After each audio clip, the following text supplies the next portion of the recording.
Pag-usapan po natin ngayon itong mga bayarang DDS vlogger mo.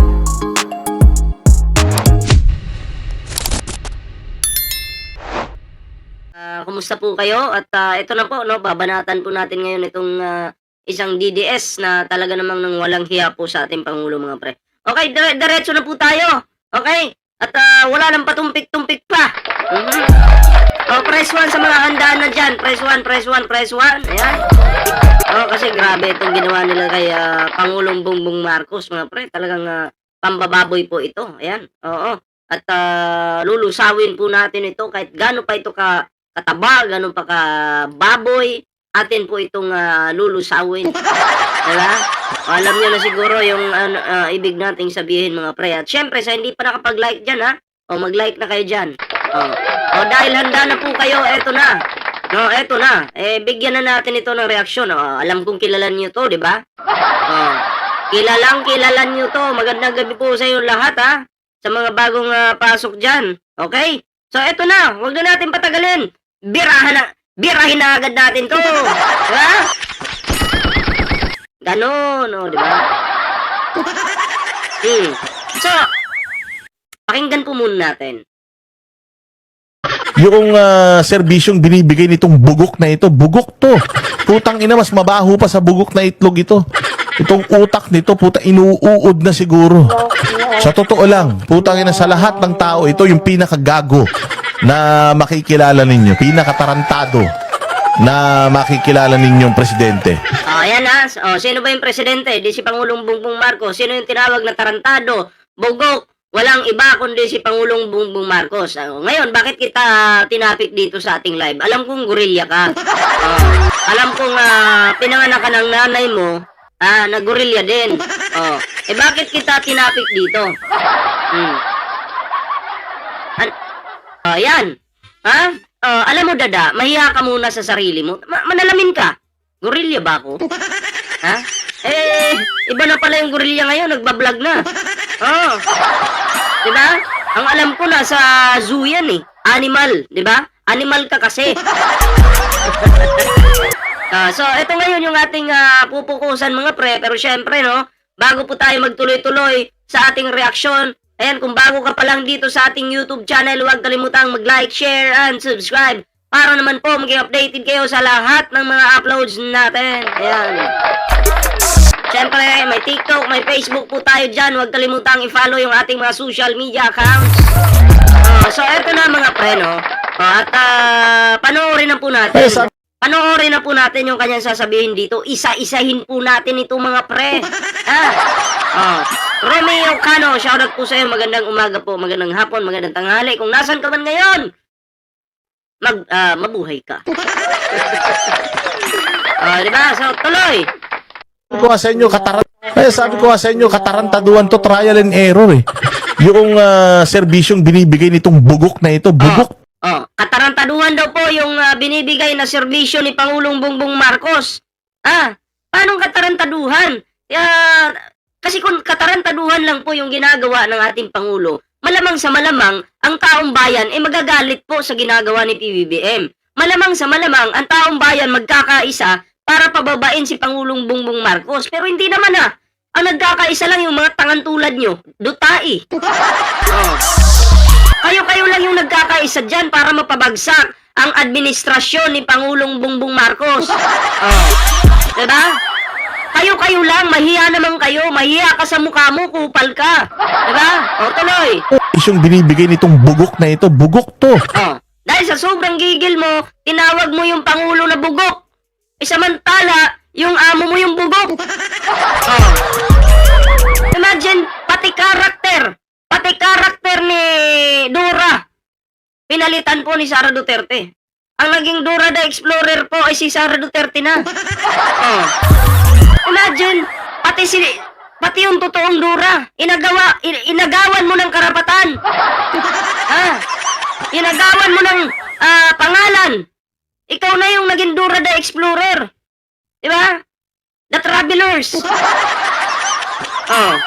Imagine, pati si Travelers, yung bugok ninyong kakampi na dutai, inagawan mo rin ang karapatan. Ikaw na yung naging traveler, Sara Duterte.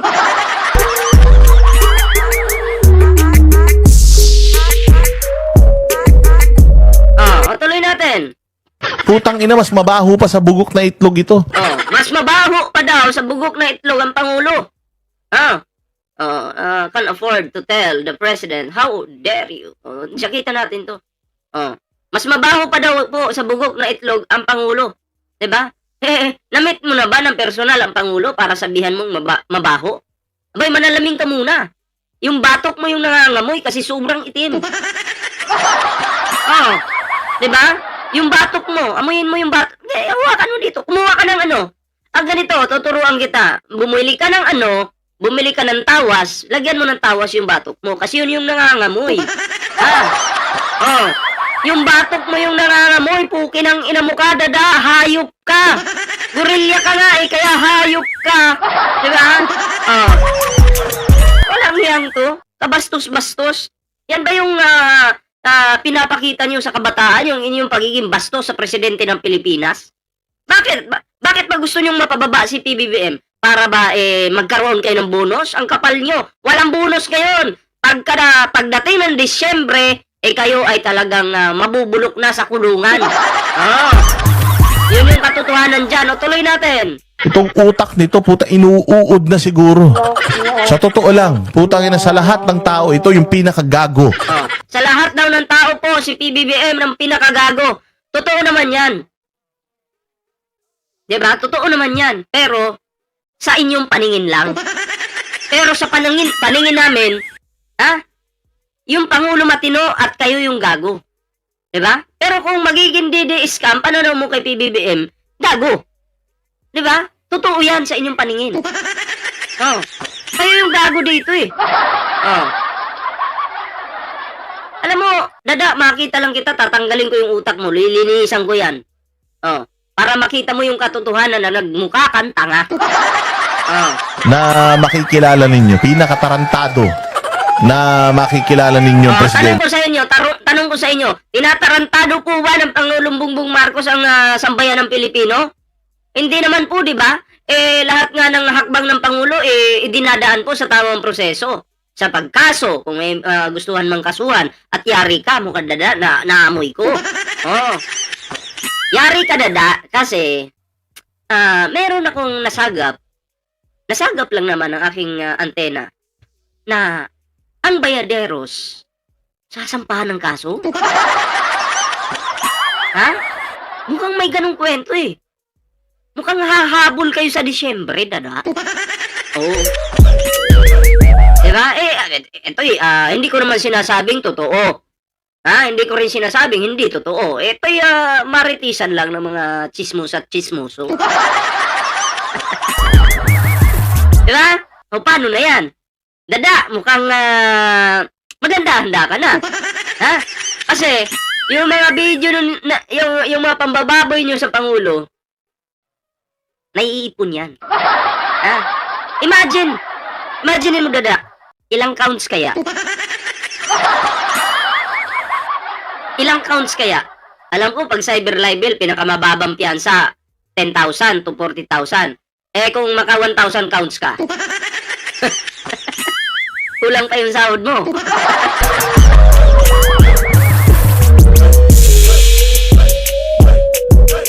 Kung maka 1,000 counts ka, dada, paano na? Yung binabayad sa inyo, sasapat ba yan? Ang gagawin nyo, gagayahin nyo si Bato. Si Bato nga, nagtapang-tapangan, walang nagawa, nagtatago. Diba? Ikaw pa kaya na isang kulangot na hampas lupang basura ka lang? Naku, nakakaawa ka. Yari ka talaga. Maniwala kayo. Tingnan nyo yung mga sasabihin niya rito, Magandang araw po sa inyo lahat. Ito po ay isa pang report na aking ginagawa upang malaman ng taong bayan kung ano na ang nangyayari tungkol sa mga flood control na kaso na naging iskandalo. At kung paano kung ano ang mga ating nagawa upang mapanagot ang mga may kagagawan nito. Tang ina, yan lang sasabihin mo, hirap na hirap ka eh. Si Sara Duterte kasi hindi naghihirap pag nagbabasa. Dire-diretso si Sara Duterte magbasa. Habang nakaganon yung likod, oh. Ganon. Dire-diretso kasi may script kasi. Oh. Oh, pero si PBBM kasi walang script eh. Matalino kasi na tao. Alam mo yung mga bobo gumagamit ng script. Okay lang naman yung script. Pag artista ka, di ba? Or vlogger ka siguro na mga pampagood vibes yung ginagawa mo. Walang problema dun eh. Pero putang ina, kung vice president ka, kailangan mo pa ba ng script? Hindi ka naman dapat maging vice president kung bobo ka eh. Diba? Eh dapat talinuhan. Maging matalino. Hindi na kailangan ng script. Ay, Diyos ko po. Sinungaling mo kasing hayop ka. Oh, yan ha. Sinungaling daw po si Pangulong Bongbong Marcos at hayop pa daw po ito. Wow! Grabe. Yung ibang klase. Hayop ang ating Pangulo ayon sa puki ng inang to. Oh, grabe. No, ang utos sa kanila, babuyin nyo si Pangulo. Babuyin nyo. Diba? Hayupin nyo si Pangulong Bongbong Marcos para malaki. O, magdi-December na kasi. Ha? Oh, para malaki-laki yung matanggap ng mga kulango. Ay, nakasimple-simple. Kasimple-simple speech. Ayan po, sana po naman, ang NBI natin, pansinin din tong ganitong klase mga komento. Kasi, hindi na po ito freedom of speech. Ito po ay pambabalahura na po sa ating Pangulo. Tandaan po ninyo, kailangan naman po natin protektahan ng ating Pangulo. Huwag naman po kayong papayag na, di ba, bababoy-babuyin lang po nila si PBBM, ang Pangulo ng Pilipinas. Di ba? Sana po ang NBI naman ay umaksyon po. Gumising na po tayo. Ha? Tingnan niyo po kung may mali dito. Ang alam ko, grabing mali. Kung ako lang po yung naging kataas-taasan ng NBI, lahat ng nangbababoy sa Pangulo, uubusin ko kayo. Iisa-isahin ko kayong katukin sa inyong pamamahay.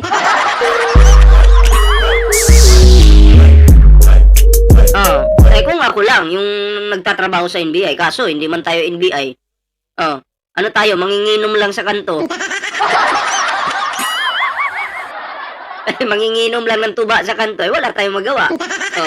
Diba? Pero kung ako lang may kapangyarihan sa gobyerno, putang ina, lintik lang ang hindi mahuli mga to. O ako lang may kapangyarihan sa gobyerno, pagdasal mo. Pagdasal mo na hindi kita madampot. Papaluhurin talaga kita. Kaso wala. Paano? Manginginom lang tayo eh. Ano ka ba?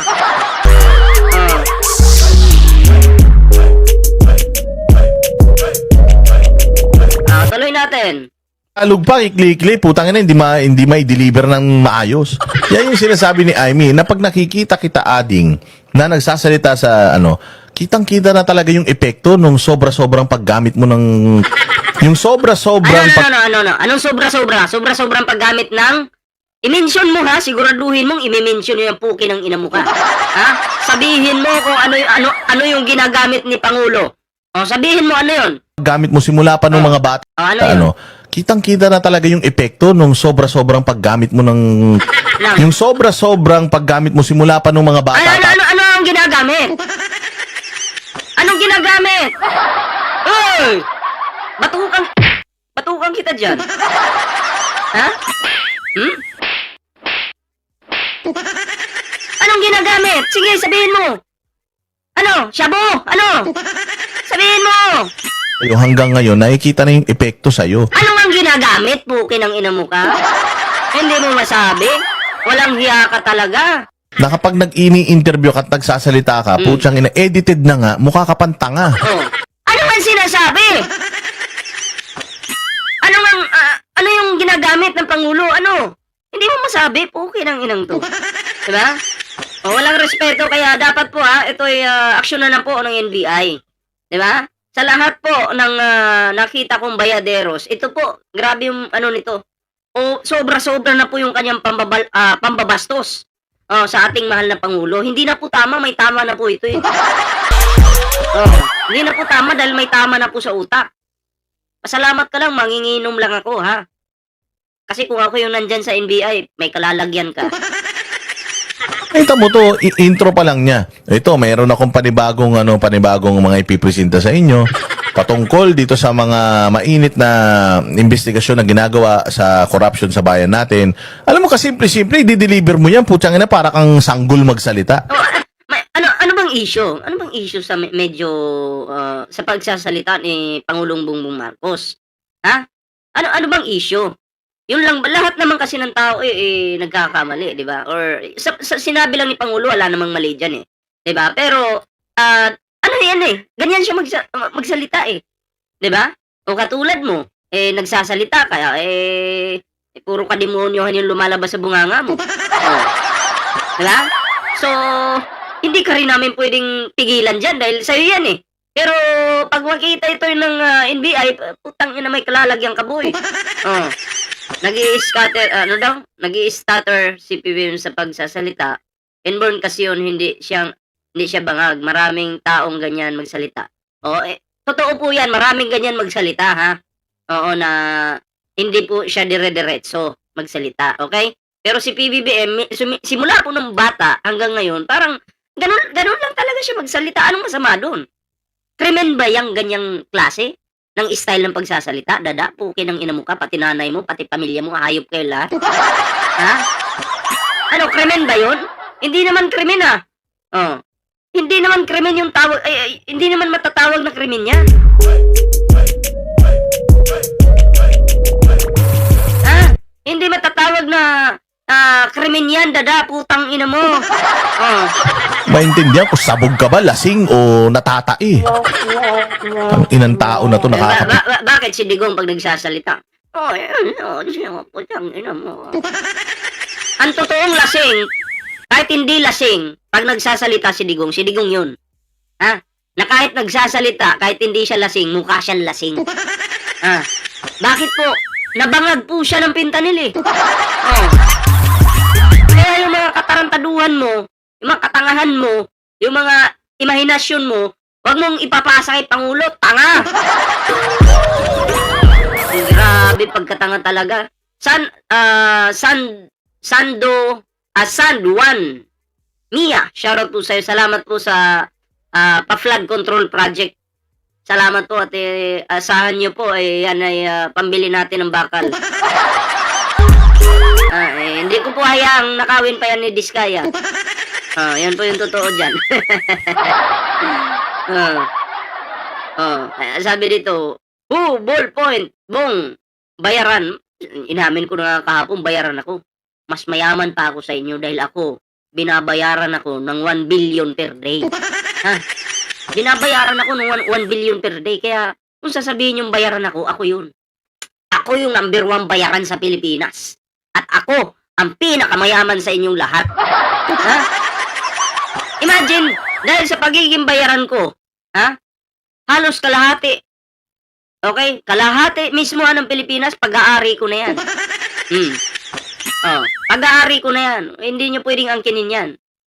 Kaya, sa mga, kung gusto nyo manghingi sa akin ng lupa, pila muna kayo. Ha? Kahit pa mag-anak ako ng 100, tigbibigyan ko yan ng tag-1 billion, kayang-kaya ko yan. Kahit pa babae ako ng mga 500, kaya kong sustentuhan yan. Gusto nyo, magsunugan pa tayo ng pera yung ipin nyo, sira na, yung pera ko, hindi pa nauubos. Ano? Gusto nyo, magsunugan tayo ng pera? Baka gusto nyo lang naman. Salamat po sa mga nag-like dyan, Magsunugan tayo ng pera. Yung katawan nyo, abo na. Yung pera ko, hindi pa maubos-ubos. Problemado na nga ako Nako, huwag nyo akong susubukan, kung usapang pera lang, marami ako niyan. Usapang... Ano? Hingi kang bayad sa upa. Sabihin mo, mamaya na, nagla-live ako. Mamaya na, bayad sa upa. Mamaya na, nagla-live ako. 5,000 viewers meron ako ngayon. Mamaya na. Oo, mamaya na. Mamaya ka maningil. Putangin na naman. Ayan, wala yun. Ano yan? Yung katulong namin, kinukulit lang ko. Kung ano daw ulam gusto ko. Sabi ko kahit ano, basta masarap yung pagkaluto. Igo mo yan, walang problema. Oh.